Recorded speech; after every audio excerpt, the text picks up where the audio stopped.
Okay, let's get down to business. Here's the plot summary for Haul Out the Holly. Emily comes home to visit her parents, only to discover that they're leaving for a trip of their own. While staying at their house for the holidays, Emily meets members of the community who want her to join in the neighborhood's Christmas festivities. What did you think about this synopsis, Josh? Well, having watched this movie, I think this synopsis completely undersells what's actually happening here, but there you have it. There we are. Isn't that always the case? Right. The summaries, never judge a Hallmark movie by the summary. We need to learn that.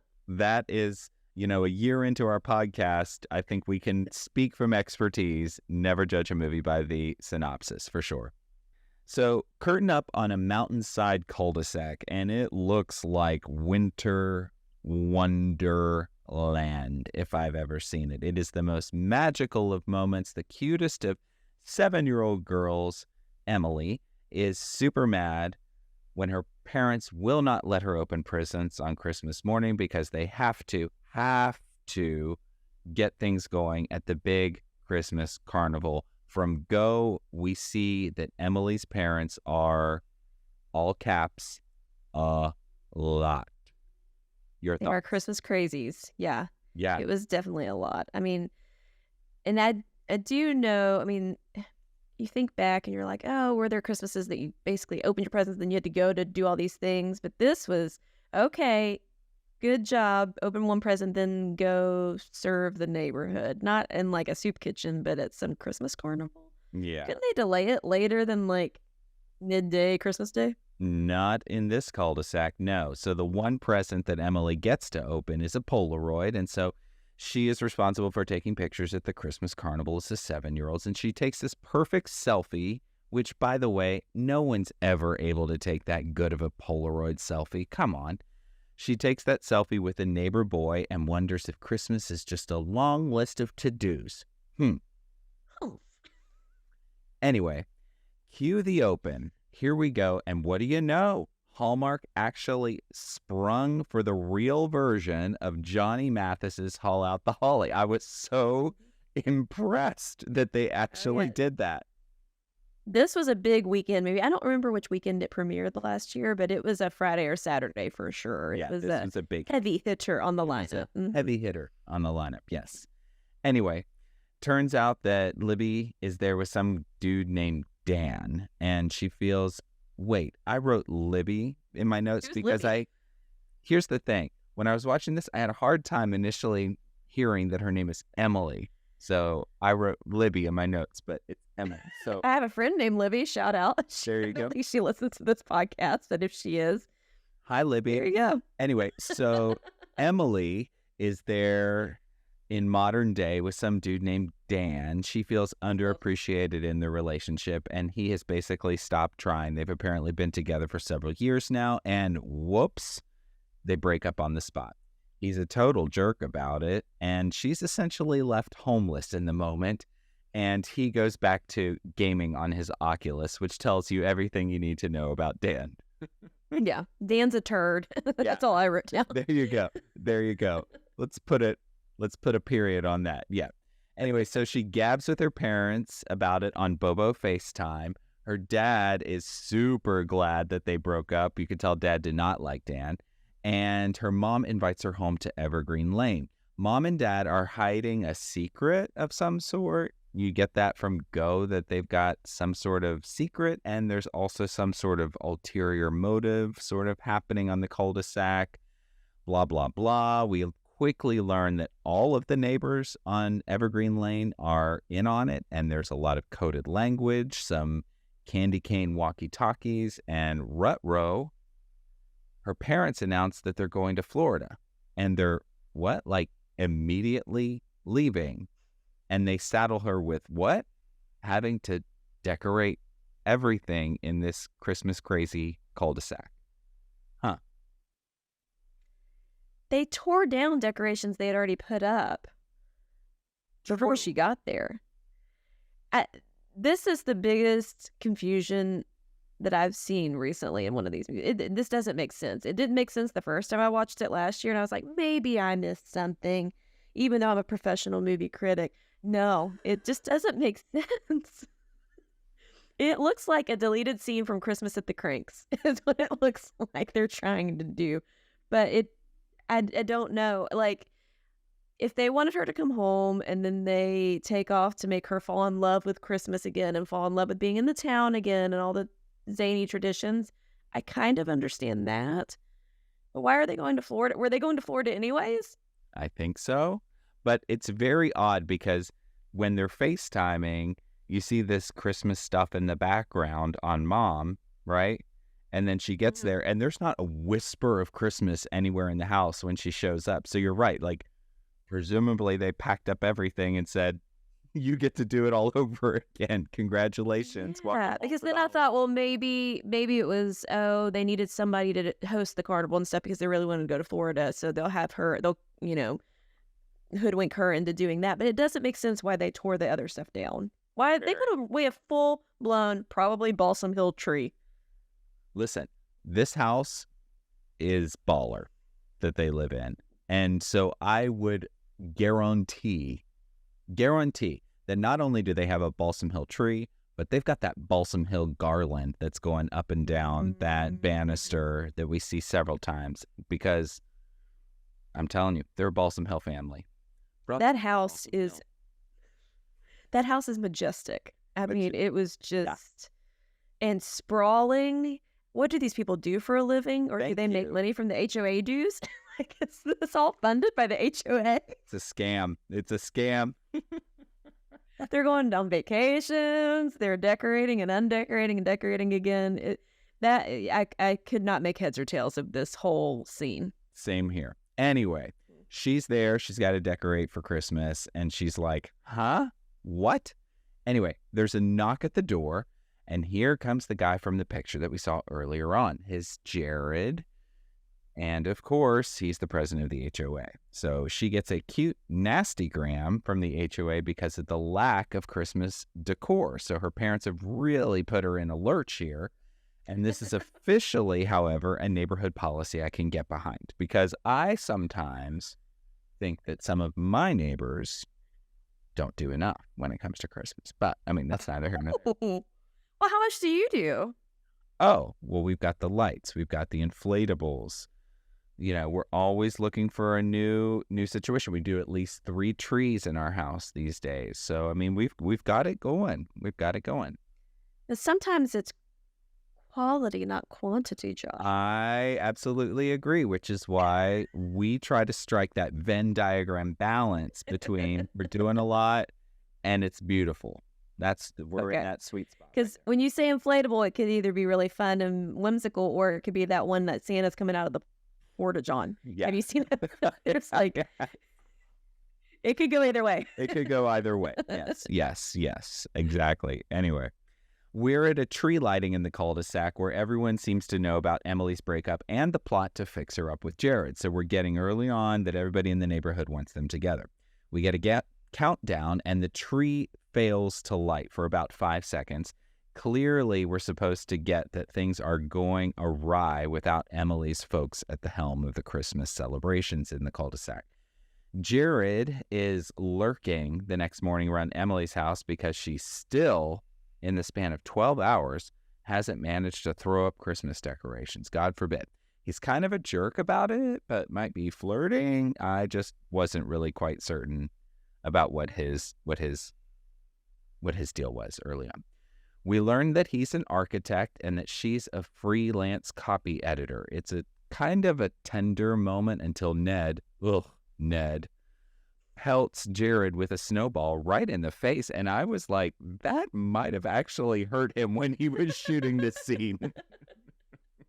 So Ned's one of the neighbors, and he is every bit of Ned. I mean, he's like whatever you picture in your mind. He's this like kind of crotchety old man. He's a stickler for the rules, but he also is so out there that you gotta love him a little bit. Yeah, he's quirky and comic relief throughout this entire thing. So it's pretty great. There's Ned, and then there's Melissa Peterman's character. I can't remember her name. Pamela. She was Pamela, thank you. But she was Barbara Jean on the Reba show. She emerges as the Christmas angel that we all need in our life. I mean, my gosh, just give me a whole movie of Pamela Like, Yeah. that's what this Haul Out the Holly 2 needs to be. Just, I want to follow Pamela around on her day. Well, she's in it, so a lot of this cast is coming back, so I'm excited for that. Anyway, so Emily gets voluntold to organize the Snowman Tableau, which sounds super fancy for what is basically a snowman build / snowball fight. Have you ever heard of a Snowman Tableau? Is that a thing that's a thing, or is that just a thing for this movie? I've never heard the word tableau before. Am I not cultured enough? How is that usually used in a sentence? I don't know. Anyway. Yeah, I don't know. It was basically an excuse for Hallmark to roll out their perfectly round styrofoam. Don't get me started. Don't get me started. Oh.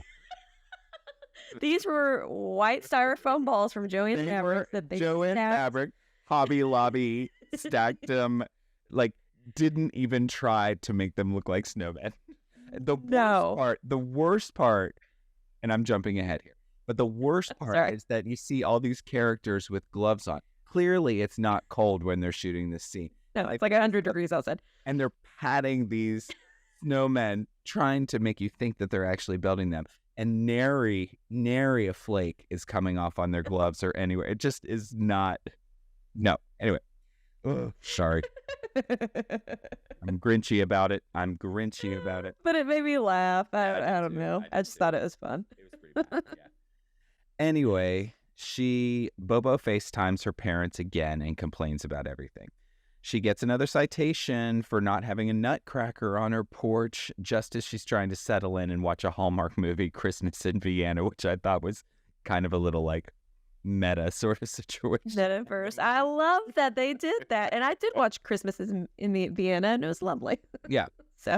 So what they should have done is have her sitting down to watch a movie that Lacey Chabert was actually in. That would have been... That would maybe this time they'll do that, or like every time she sits down the doorbell rings and she has to keep, and every time she goes back it's a different movie and she's like, I just want to watch my Hallmark movies. Anyway, so as her penalty for disobeying these HOA rules, Jared makes her perform quote-unquote community service and help the Nabes set up their Santa display, which is pretty funny. Pamela shows up to ask about organizing the Snowman Tableau. Pamela's a lot, but it's kind of funny. We're decorating cookies, finally, and it turns out that her best friend just sort of materialized out of nowhere. Did you? I didn't really get the backstory on the best friend. Anyway, best friend is there giving her a hard time about Jared. Clearly, she wants them together, too. Turns out, oh no, she used salt instead of sugar in her cookies, and it is just a disaster. They announced that... And everybody else goes extra with these cookies, too. Her little rinky-dink cookies weren't going to... Even with sugar instead of salt, they were never going to win. No. They announced the cookie winners. Ned gets third place. Pamela wins, and Ugly cries. It's remarkable, her reaction. Because it goes on too long to where it makes everybody uncomfortable, and I love that they left it in because it did make me laugh. Yeah, the best part of that scene is they cut to the next room over, and she has pictures on the wall of every year that she's won the cookie decorating contest. I thought that was a funny touch. Pamela lives for this. Is her, it's peak Pamela now. Her raison d'etre, if you will. Her reason for being. Yes, exactly. Jared tells Emily that visitors to the neighborhood are miffed that she has not yet decorated, so they call out the brigade, and we get a Christmas decorating montage. Apparently, they're able to do what looks like 3 or 4 days worth of work in about 45 minutes. So, anyway, the neighbors conspire to disappear after the big Clark Griswold lighting the house moment, and Emily and Jared are left alone. She invites him in to sip some cocoa by the fire. We learn that she loved Nickelback as a teenager and frozen PB&Js. Oopsie, though. And she really did love Nickelback because did you see later she wakes up in her childhood room, Andy found this, and there's like, there were two Nickelback posters on the wall. It was to get attention to detail, yeah. I thought that was hilarious, yeah. Turns out while she's sipping hot cocoa, though, that she has missed by an hour and a half or so her meeting with Pamela about the Snowman Tableau, and Pamela is not having it with Emily and her dad's 3-foot-long to-do list about the tableau until Emily agrees to string popcorn for Pamela to make nice. They collect donations for the Snowman Tableau the next day in the neighborhood, and Pamela softens just a little bit. Jared gives Emily a citation for no dramatic yard display and a mandatory invite to his white elephant party. Her dad, Emily's dad, reveals that he kept all of their previous yard displays in a storage locker just on the outskirts of town.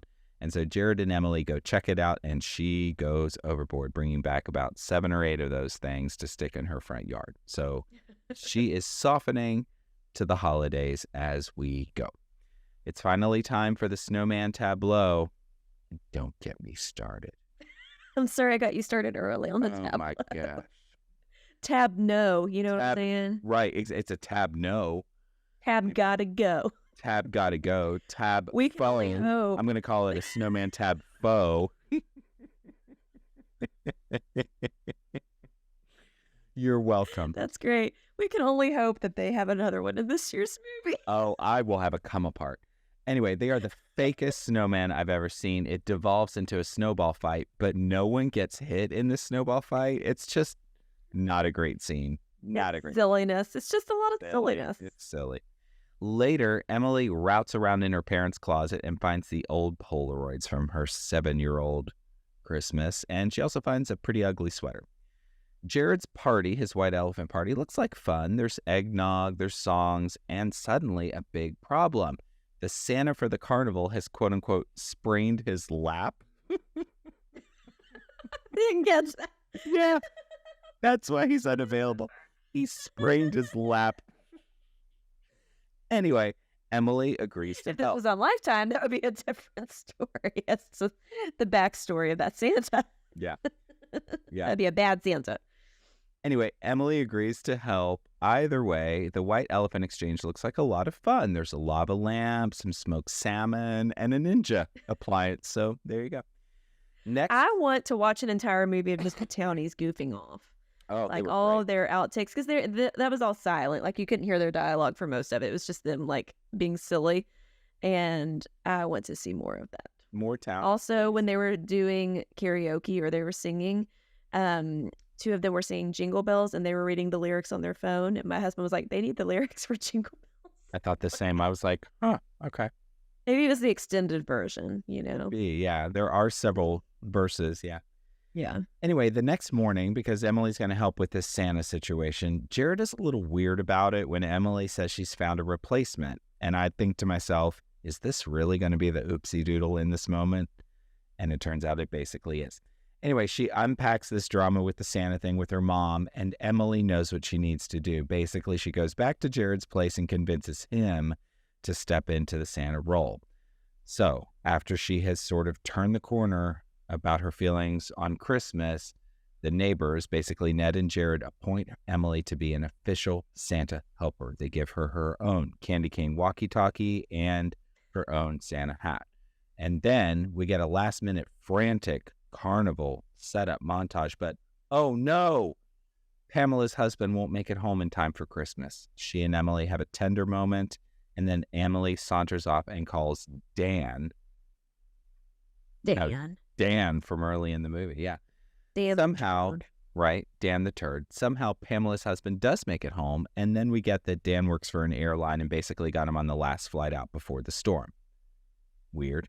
Anyway, she wakes up on Christmas morning, so we don't get any of the actual carnival, basically. She wakes up on Christmas morning, and there's one tiny present under the tree. And yay! Her folks surprised her, and they actually came home from Florida. And they give her their house. And I write in my notes, tax implications, anybody?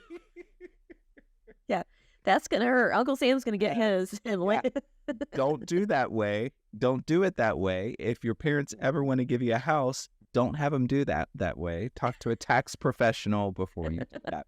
Don't they have to sell it to you for at least $1 or something? Like there's Well, minimums there. I don't know. minimums We're not tax there. professionals. Please do not No. consider us tax professionals and consult your legal guardians and legal counsel. Legal guardian. Do You Watch What I Watch takes no responsibility for financial transactions given as a result of this podcast. No, exactly. We just think it's a bad idea. Anyway, and suddenly, after she gets the keys to the house, There are 100 carolers literally standing on their front porch singing. Okay. And so one of them, of course, is Jared. And so she sits down next to Jared and she says, give me that little notepad of yours. And she grabs that little citation pad that he's had the whole movie. And she's like, Oh, you have prompts.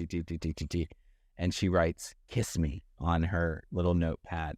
And then they smooch. And this movie is over. Alrighty, it is time for our gold or coal segment, where we each give 3 gifts. And basically what we're doing is if there's more gold here, so if there's at least, 4, it's a Griswold Christmas. If there's more coal, we're issuing our own HOA citation. And if it's a tie, we're just going to call it a Merry Christmas. Merry Christmas, I should say. So, Jennifer, what do you got? Hit me with it. I gotta give gold for the zaniness in the townies. And that this movie was actually funny. I laughed out loud multiple times in this movie. It's silly. It knows it's silly. And it received a lot of backlash last year on the message boards from traditional staunch Hallmark movie watchers because it was too weird and silly and they hated it. I loved it. It's right up my alley. So I enjoyed it. Yeah. I'm going to give gold too. I thought that this movie had all the Christmas feels. There were traditions, there were decorations, there were lightings, there were cookies, and all of the things that you want. And it was like, clearly, they just jam-packed it in because they wanted to give you Christmas overload, but I was here for it. I loved all the Christmas feels.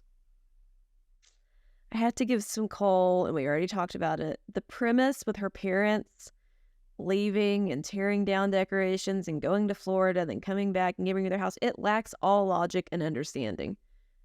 I don't get it. What were we doing? Why was that the conflict? So unclear. Yeah. And it's not like Emily was a Grinch. I mean, when we see her the first time in this movie, she had wrapped packages and she had a tree in her apartment. So it's not like she was against Christmas. I think she was just kind of taking a step back from all the HOA shenanigans. So her transformation of coming around to liking the Christmas decorations wasn't as impactful to me because it just wasn't as big of a beginning to end moment. Yeah. I feel like similarly, I'm giving a little bit of coal here too to the premise because I think we needed more of a backstory about why Christmas was so important to her parents that would have facilitated her own sort of coming around to the idea. We never really got why her mom and dad were so into it other than they were just crazy. And I think it could have done with a little bit more of that sort of backstory as to why this actually matters so much. Yes. I will give my last gift. I'm going to go gold. It's my favorite Lacey and Wes movie that I've seen them in, separately or anything. I think they really played off each other well. I thought they were really funny and lighthearted, and they don't always get to exercise those muscles. Also, forgot to mention there was a Christopher Palaha cameo. He was the best friend's husband, and he gets to play charades with them and all that. So I thought that was all really fun. I enjoyed it. Yeah. No, I thought that they both did a really good job, and their relationship was quirky and fun, and I thought that there were some good layers there. I'm giving a small piece of coal as my last gift because I feel like, and I don't know if you feel the same, and I asked my wife if she thought the same, and she didn't agree with me, but I feel like throughout this entire movie, everybody was talking way too fast. Like, it just felt like blah, blah, blah, blah, blah, blah, blah, blah, blah, blah, blah, blah, blah, blah, blah, and it just kept going back and forth, and it was like kind of hard to follow at points because the dialogue was so fast. I don't know. Am I crazy? Do you agree? No? Well, I talk really fast. And my favorite show is Gilmore Girls, where they also talk fast, and like their scripts were 3 times the size of normal scripts because of their dialogue amount. So I'm not the best judge of that. I enjoy it. All right. But I hear you. I'm sure you're right. I mean, some people might listen to this podcast and say that I talk too much and too fast too. So, well, to each his own, right? Yeah. So what is that for our final score then? 3? So I did 2 golds. And I did... You only did 1. Yeah. So we are 3-3, and we're just going to call it a Merry Christmas. Fun watch. some possible holes in the plot that we weren't really jazzed about. Is that sort of the sum up, you think? Yeah, but I think it's more than meh. You really tanked it. You tanked the review. I think it's worth more than a meh, but that's okay. It's Well- a safe place. When I reviewed it privately on our Instagram account last year, I had like 5 out of 6 gold. Well, now But you've got that's me okay. rethinking because I actually had No, I don't want you to rethink. no. It stands. It stands. It's meh. I don't want people to not like our podcast because I'm knowing this. We have to have integrity for the pod, and as official All right. movie reviewers, that's where it stands. I enjoy this one. I kept it. I recorded it even before we decided we were going to review it. I recorded it again in Christmas in July because it is a fun one to have on in the background, and I'm not going to boohoo and dehydrate myself by crying. So Yeah. it's right up my alley. It might not be your alley. That's okay. Well, and to be fair, I would watch it again because it is zany and there are some funny moments to it. Yeah. And I'm glad they're doing a sequel. I want to see more of these characters because the townies The were whole so ensemble strong. was The fun. ensemble was Mhm. great. Yeah, exactly. So it's sort of like meh for me, but I would still watch it again, which I know is very contradictory, but that's just how my brain works. Welcome to my brain. The decision has been made. It's officially a meh. There you I hope have you it. sleep well tonight. Oh, here we go. Here we go. I hope you have Nickelback posters show up in your And room. what I'm going to have dreams of, I'm going to have dreams of those dumb fake snowmen is what it's going to be. They're going to haunt me. And that, dear friends, is another episode of Do You Watch What I Watch? Special thanks to Nick Schwartz for our theme song and to you for listening. Hey, do you like our podcast? Be sure to review, subscribe. Also tell a friend. We've got new content coming out. And guess what, guys? We are approaching our 1-year anniversary of our podcast. We've got some special things in the pipeline. We're already starting to game plan for what we're going to do for, our Super Bowl coming up in October when we really start launching into the big go time season. So Start doing some stretches. Yes. Getting ready. Yeah. Get it together. So now's a good time to connect with us on all our social media platforms. You can find links to everything at doyouwatchwhatIwatch.com. That's right. So stay tuned to our socials to find out what we'll be watching and recapping and reviewing later in August. We have a couple options. We haven't decided yet. So you can bet we'll have a lot to discuss. And until then, May your days be merry and bright. We will see you next time. See ya. Do you like it? We will see you next time. We will see you next time. we will see you. Not if they cancel us because you gave this movie a bet. Okay. Leave it behind. You had a piece of coal too, okay? So it's not all me. I had one. Bye, guys. Bye.